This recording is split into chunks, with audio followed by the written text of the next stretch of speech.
Section 1. You'll hear a head teacher and a teacher discussing a school camping trip. First, you have some time to look at questions 1 to 5.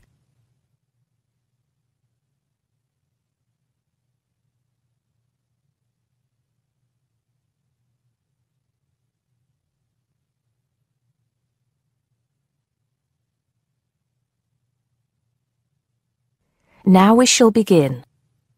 You should answer the questions as you listen because you will not hear the recording a second time.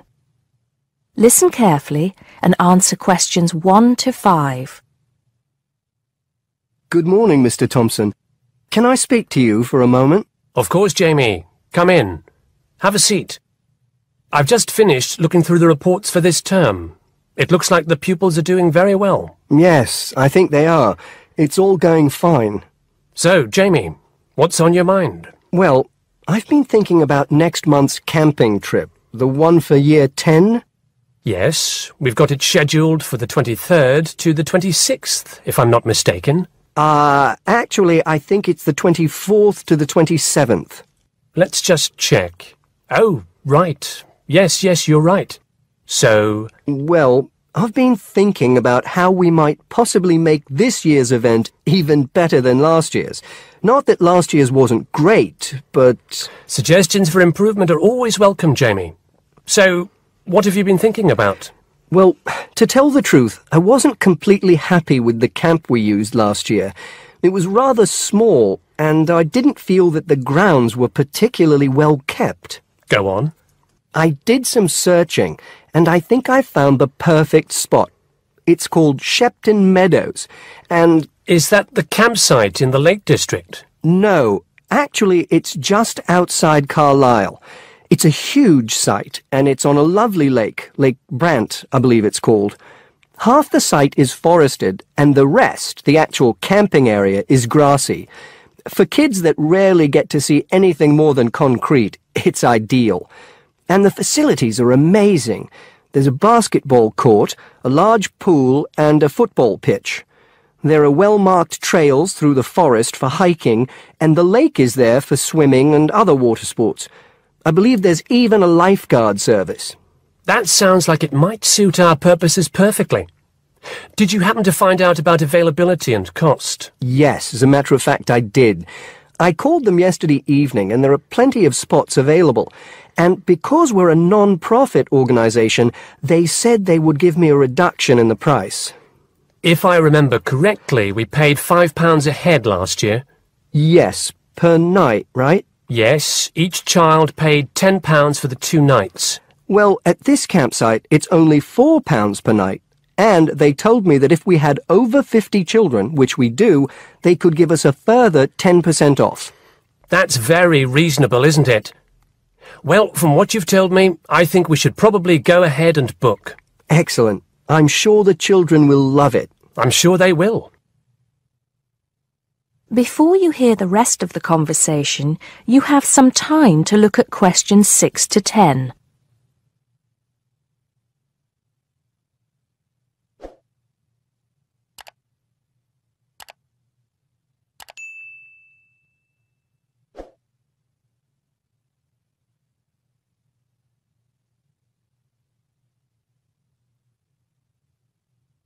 Now listen and answer questions 6 to 10.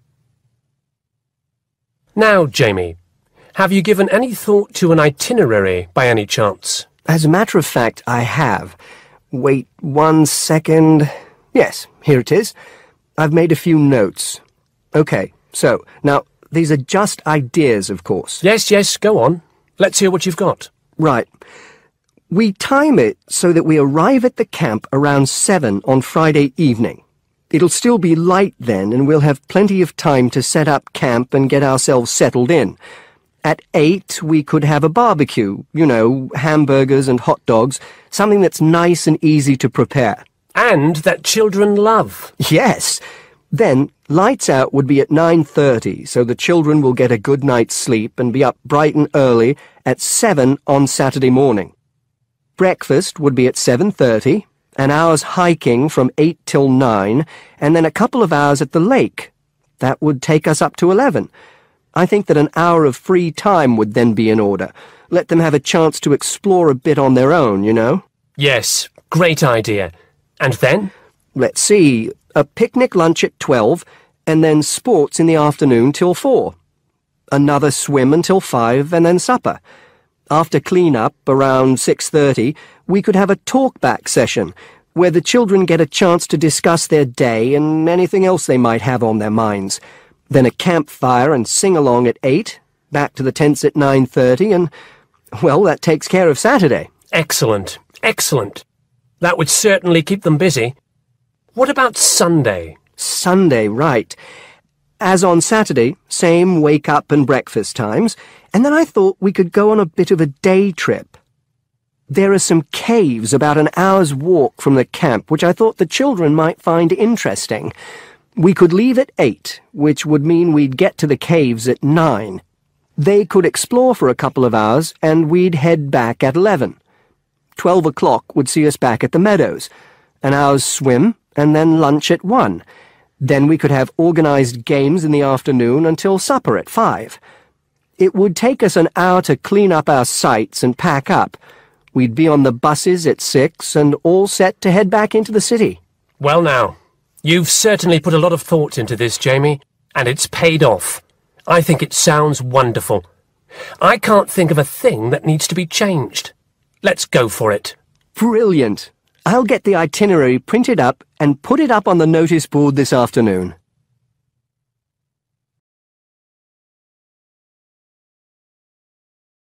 That is the end of part 1. You now have half a minute to check your answers.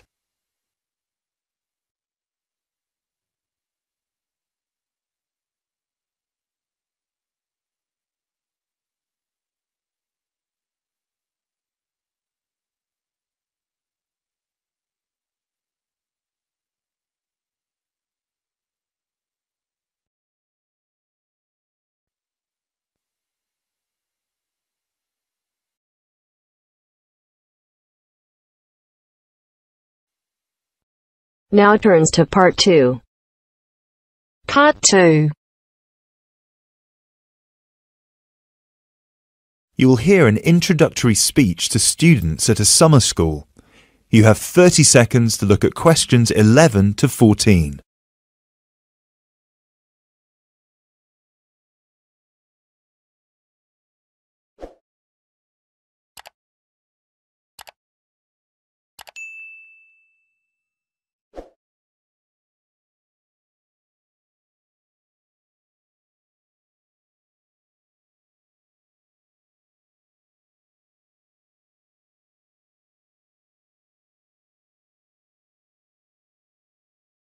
Good morning, everyone, and welcome to Climb Summer School.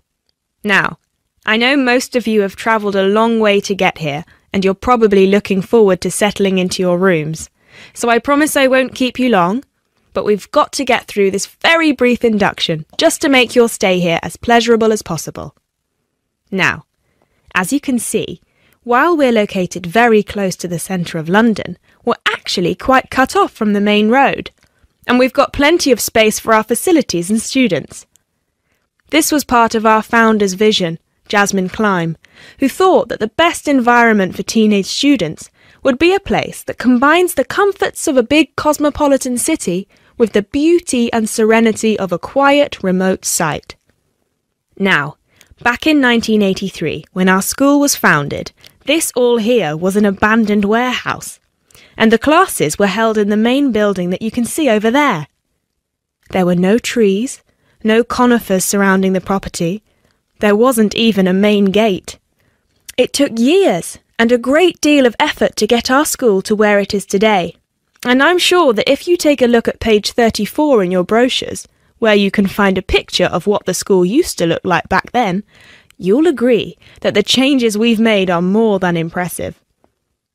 But it's not just the facilities that make Climb Summer School special, obviously, and I'm certain you already know this. Over the following 10 weeks, you'll receive an assortment of classes on a variety of topics, ranging from language, literature and poetry to creative writing, communication and project management. All of these modules have been designed to improve your chances of getting a place in the universities of your choice, while also giving you the opportunity to learn, excel, and of course, also socialise with people from all over the world.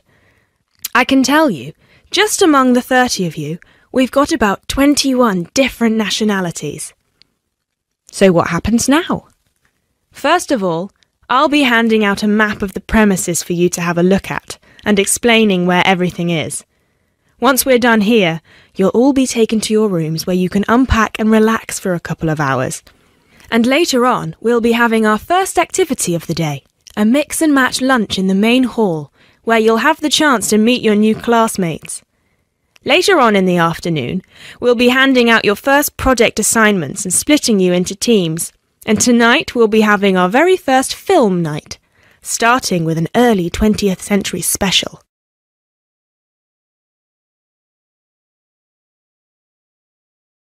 You now have 30 seconds to look at questions 15 to 20.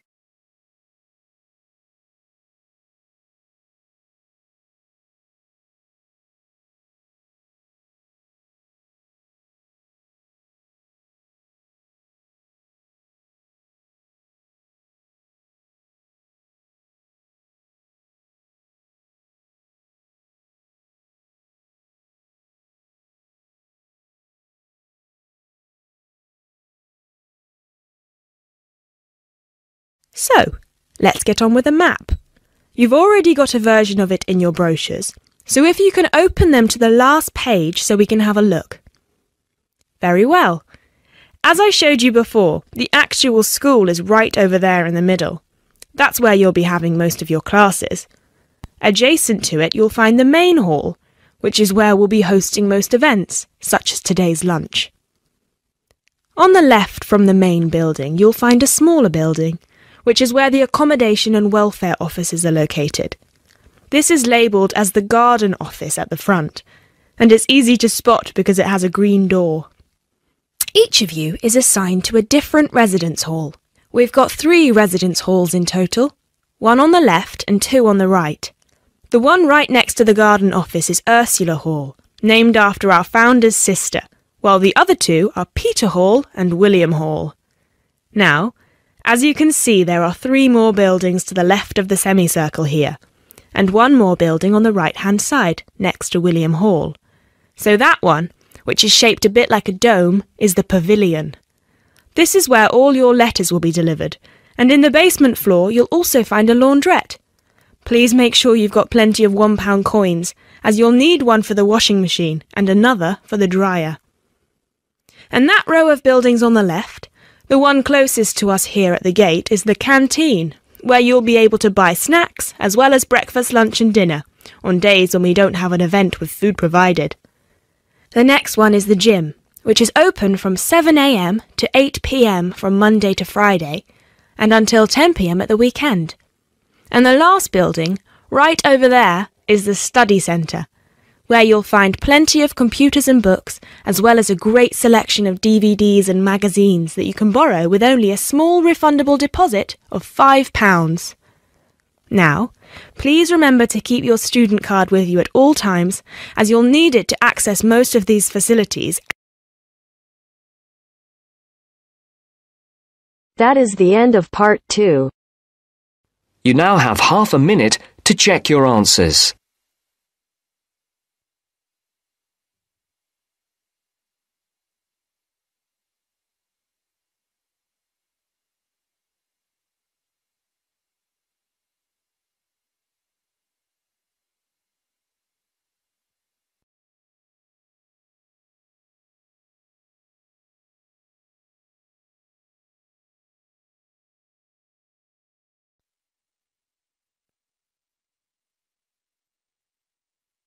Now turns to part 3. Part 3. You will hear a conversation between a tutor and 2 students, Amanda and Jake. First, you have some time to look at questions 21 to 25.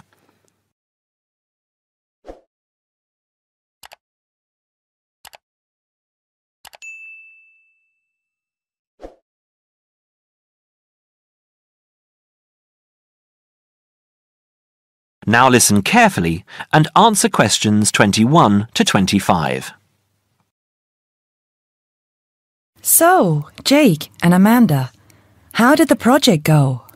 Very well, I think, Dr. Hinton. I certainly learned a lot and enjoyed myself at the same time. Me too.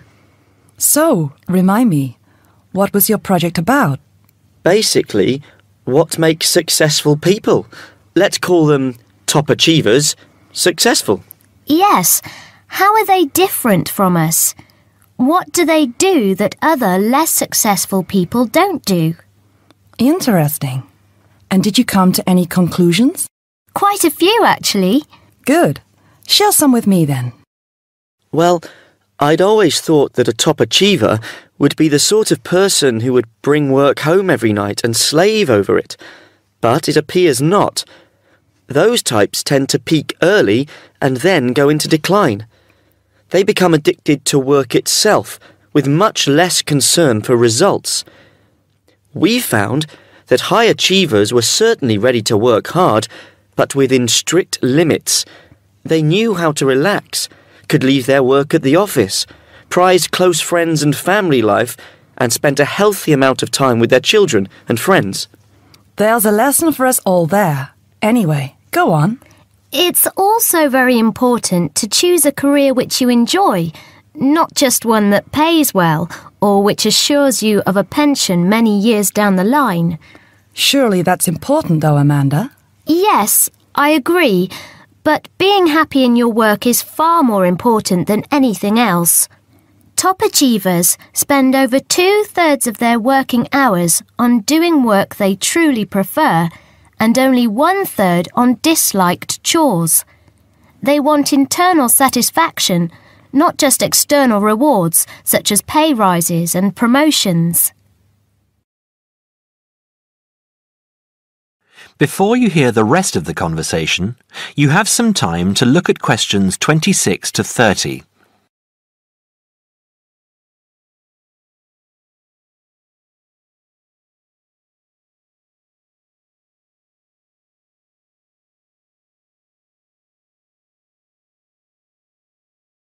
Now, listen and answer questions 26 to 30.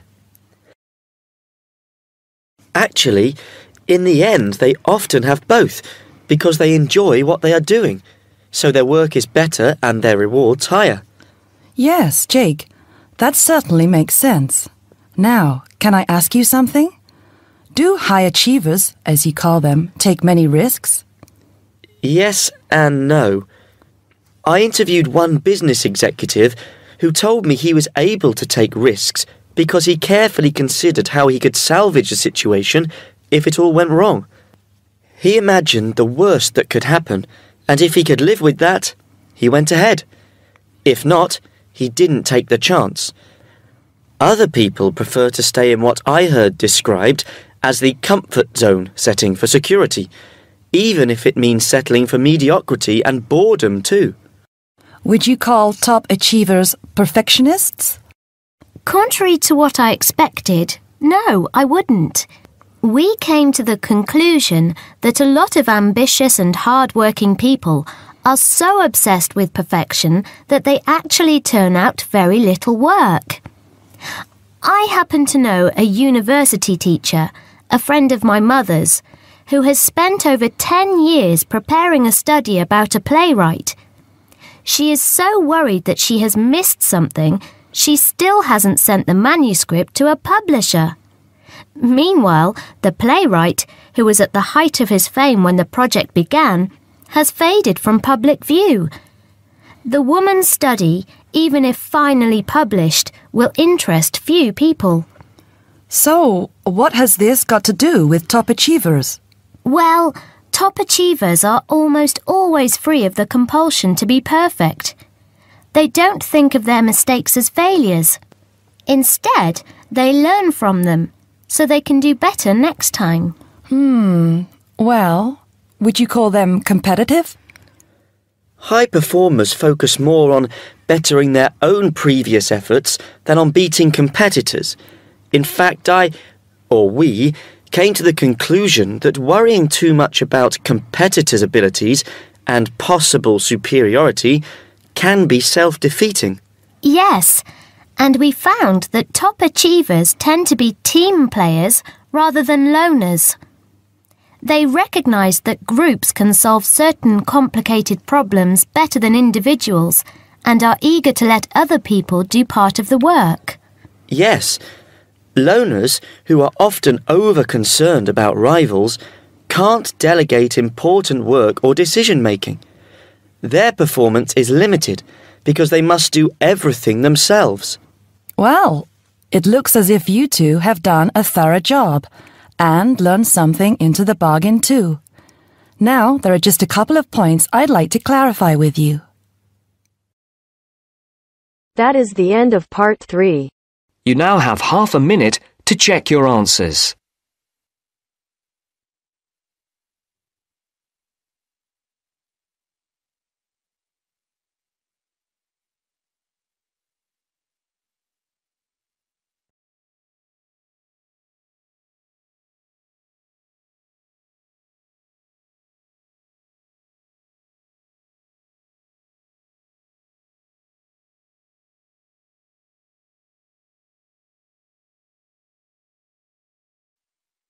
Now turns to part 4.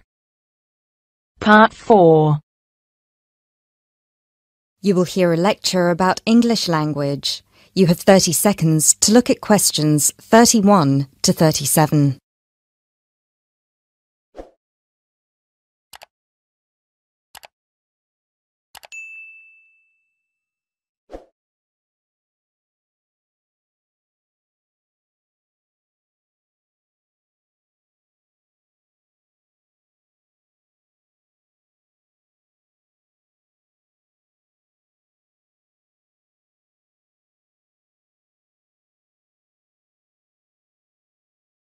Those of you who were here last week will remember that we talked about the journey of the English language from its early Indo-European origins through to Old English, Middle English, and then to early and late modern English before it reached the form that it has today. Today, we will be continuing that theme by focusing on the future of the English language and all the places it might go from here. There are about 2.1 billion people around the world who can speak English. Out of these, only 400 million are native speakers, which means that 4 in 5 English speakers are non-natives. This is obviously quite an impressive number, considering that just 2 centuries ago, in 1801, there were only about 20 million speakers of English around the world, and languages like French and German were ahead of English in terms of how many people were using them. But what does it mean? What it means is that the future of the English language doesn't really depend on its native speakers, but on that massive number of non-native speakers learning it around the world. Has anyone heard the term pidgin before, or Creole? A pidgin is a simplified version of a language which acts as a bridge between two people who don't have a common language, allowing them to communicate with each other. While a Creole is a language that evolves from a pidgin, with the difference that it is fully formed with clear grammatical rules and vocabulary. There are currently dozens of pidgin and Creole languages based on English around the world, for example, Nigerian pidgin or Jamaican patois. These languages are also known as Englishes. What's interesting about these Englishes is how different they sound to, for lack of a better term, proper English. Take the word trousers, for instance. In Sheng, which is a Kenyan Creole language, they're called longi because they're long. But even versions of English that are recognized as official variations or dialects still differ greatly from each other. Americans and Jamaicans would call the back of a car where you store your luggage the trunk. Britons, Australians, Canadians, and other Commonwealth countries would call it the boot. A subway in the UK is a tunnel under a road that allows pedestrians to cross safely. In the US, it's an underground train. You might think of these differences as minute, but when you take into account the dozens of different versions of English out there, a very intriguing parallel arises with another language from the past, Latin. Latin, too, used to be a lingua franca. Nowadays it's all but dead, spoken only by a few clerics and scholars.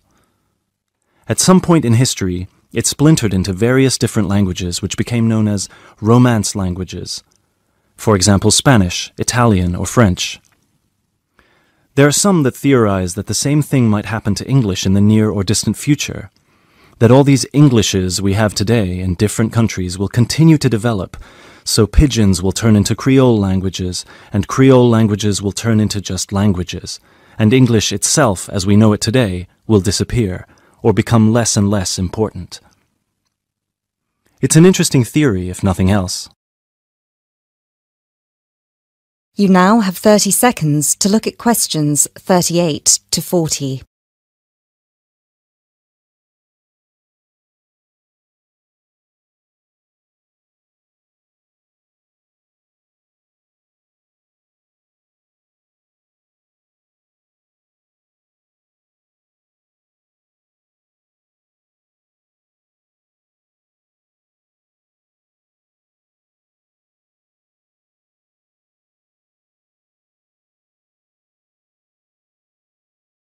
It makes sense that, as English grows in popularity, countries, especially those with a strong sense of identity and tradition, will develop their own versions of the language, marked by the idiosyncrasies of their culture.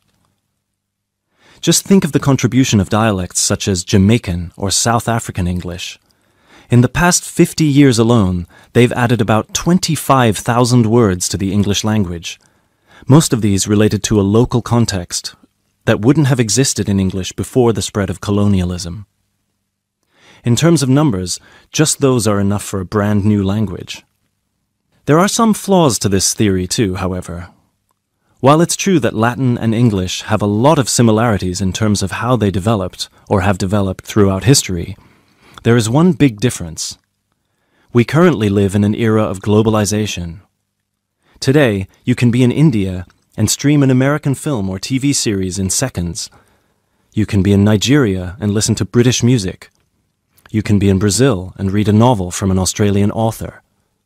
Just a few centuries ago, this was unthinkable. So what's the other way that English could go? According to some experts, there's the possibility that it could maintain its status as the world's global language, but with a few differences. Already today, most conversations in English occur between non-native speakers.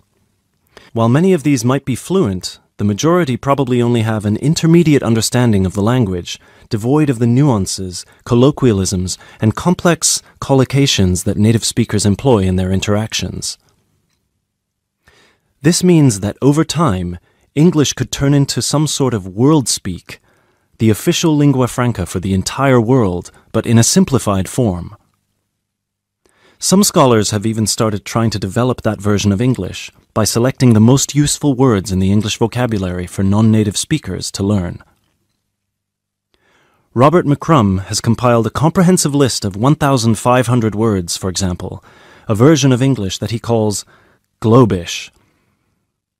And what about traditional native speaker English? It might continue to exist, but lose its popularity, as the previous theory suggests. There are many more theories about the future of the English language, of course. I've only focused on the two main ones, because they clearly demonstrate our uncertainty when it comes to how this beautiful language will develop. English is in a unique, unprecedented position. No other language has achieved the same levels of popularity in human history, especially in terms of non-native speakers. So, as this is clearly uncharted territory, only time will be able to tell us what will happen. That is the end of part 4. You now have half a minute to check your answers.